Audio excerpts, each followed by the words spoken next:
کچھ وقت نکال کر اللہ سے یہ دعا کیا کریں: یا اللہ، میری خاموشی میں چھپے ہوئے درد کو تو سمجھتا ہے، بس مجھے اتنا یقین دے دے کہ تیری رحمت میرے آنسوؤں سے زیادہ گہری ہے۔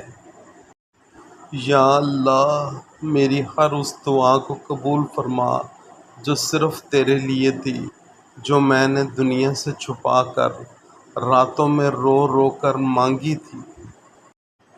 یا اللہ، جو چیزیں میرے نصیب میں نہیں ان کا غم بھی نکال دے اور ان کے بدلے وہ سب کچھ عطا فرما جو تیری رحمت کے لائق ہو۔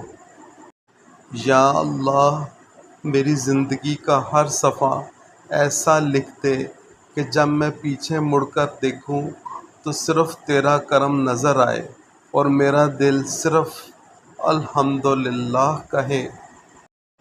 یا اللہ، میری تقدیر میں وہ لوگ لکھ دے جو مجھے تیری طرف کھینچ لیں، اور ان سب سے بچا لے جو میری روح کو تھکا دیتے ہیں۔ یا اللہ، مجھے ان لوگوں میں شامل فرما لے جنہیں تو اپنی قربت کے لیے چنتا ہے، جنہیں تو اپنی محبت کے لائق سمجھتا ہے۔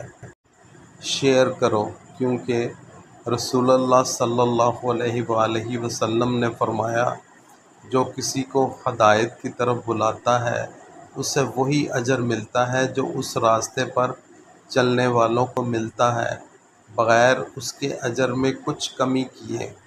مسلم شریف۔